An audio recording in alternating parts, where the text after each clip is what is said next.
सभी को हमारी सादर नमस्ते। यह जानकर मुझे अति प्रसन्नता हुई कि वेंकटेश महाजन वरिष्ठ महाविद्यालय धाराशिव और धाराशिव हिंदी परिषद के संयुक्त तत्वावधान में एवं प्रधानमंत्री उच्चतर शिक्षा अभियान संपोषित द्विदिवसीय अंतर्राष्ट्रीय संगोष्ठी का आयोजन किया जा रहा है और यह आयोजन एक महान अवसर पर हो रहा है।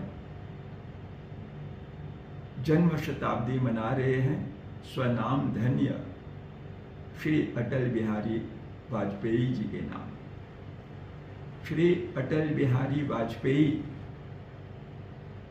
जी का व्यक्तित्व बहुआयामी था। सर्वप्रथम इस व्यक्तित्व को संसार के सामने पुनः उपस्थित करने के लिए मैं आयोजक समिति के समस्त कार्यकर्ताओं को और विशेषकर विनोद कुमार जो प्राध्यापक और डॉक्टर हैं उनको धन्यवाद करता हूं कि मुझे यह अवसर दिया कि मैं एक लघु संदेश आप तक पहुंचा सकूं। यूँ तो मुझे इसमें भाग लेना था इस संगोष्ठी में, परंतु अभी मैं भारत से लौटा हूँ एक 4 दिवसीय अंतर्राष्ट्रीय महासम्मेलन में भाग लेने के पश्चात और मैं अति व्यस्तता में इस समय अपना समय लगा रहा हूँ। व्यक्तित्व श्री अटल बिहारी वाजपेयी जी का सबके लिए प्रेरणा स्रोत रहे हैं। उनके पहले दर्शन मैंने 2 बार उस समय किया जब 1990 के दशक में उन्होंने मॉरिशस में पदार्पण किया था। अनेक संस्थाओं में उनके भाषण हुए, उनका शानदार स्वागत हुआ। हिंदी स्पीकिंग यूनियन और आर्य सभा मॉरिशस में उन्होंने बड़ा जोरदार भाषण दिए थे। उस भाषण को सुनने के पश्चात मैं इस निष्कर्ष पर पहुंचा था कि श्री अटल बिहारी वाजपेयी जी बहुत पटु वक्ता हैं, ओजस्वी वक्ता हैं और यही नहीं वे भारत भक्त हैं। देवभूमि भारत से मॉरिशस का सांस्कृतिक संबंध को घनिष्ठ बनाने के लिए उन्होंने उस समय संदेश के दौरान हमको एक मंत्र दिया था और कहा था कि आपके पूर्वज भारत से यहाँ आए हैं और उन्होंने इस देश में हिंदी भाषा, भारतीय संस्कृति और हिंदू धर्म की सुरक्षा की आपका भी यही कर्तव्य है। उनके ओजस्वी भाषण से बहुत से लोग बड़े ही प्रभावित हुए थे, उनको अपना प्रेरणा स्रोत मान बैठे थे।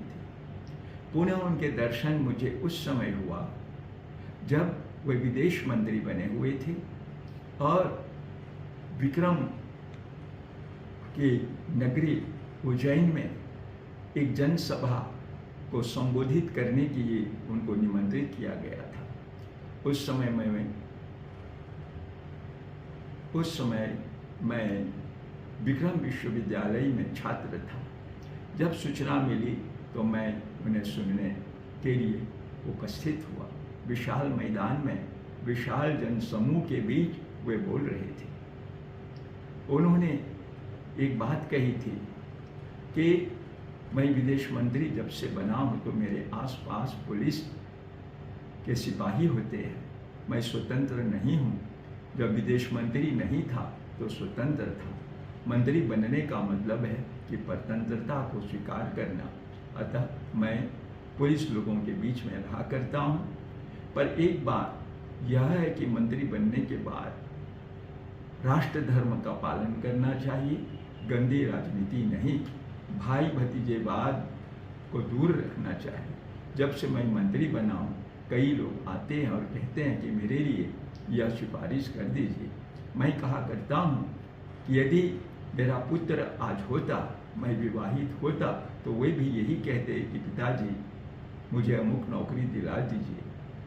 मैं यह करने में समर्थ न होता। इससे मैंने निष्कर्ष निकाला कि वे राजनीति नहीं, राजधर्म का पालन करने वाले थे, बड़े देशभक्त हुए रहे। उन्होंने राजनीति के साथ साथ साहित्यिक जगत में भी कदम बढ़ाया। एक बार उनकी एक पुस्तक मैंने पढ़ी, कोई 25 वर्ष पहले। उस पुस्तक में उन्होंने एक साक्षात्कार दिया हुआ था। उनसे पूछा गया कि आप राजनीतिक क्षेत्र में इतने व्यस्त रहते हैं, फिर साहित्यिक साधना के लिए आप समय कैसे निकाल पाते हैं? उन्होंने कहा कि मैं साहित्यकार उस कोटि का तो नहीं हूँ, परंतु देश सेवा करना मेरा परम धर्म होता है। उन्होंने यह भी साक्षात्कार के दौरान बताया कि मैं समय निकालता हूँ साहित्य पढ़ने के लिए, कविताएं पढ़ता हूँ, और कविताएं विशेषकर उन लोगों की जो राष्ट्रीय धर्म का पालन करने की, जिनकी कविता में राष्ट्रीय भावना होती है, ऐसे ही लोगों की। उपन्यासकार प्रेमचंद को मैं इसलिए पढ़ता हूँ क्योंकि उन्होंने भारतीय समाज का चित्रण किया जो यथार्थ है। जो भी साहित्य हम प्राप्त करते हैं अटल बिहारी वाजपेयी जी की सुलेखनी से, वह साहित्य सत्यम शिवम और सुंदरम की भावना से ओतप्रोत है, सस्ता साहित्य नहीं है। उनकी लेखनी चली है जन कल्याण के लिए। उन्होंने साक्षात्कार में यही बताया था कि साहित्यकारों का दायित्व यह होता है कि वो समाज के कल्याण के लिए, राष्ट्र के उन्नयन के लिए कलम उठाए। अतः इस महान व्यक्तित्व को आज हमें स्मरण दिलाने वाला यह कार्यक्रम प्रशंसनीय है। इसलिए प्रशंसनीय है, कवि मैथिली शरण गुप्त के शब्दों में उन्होंने कहा था, विचार लो कि मर्त्य हो न मृत्यु से डरो कभी, मरो परंतु यो मरो कि याद जो करें सभी।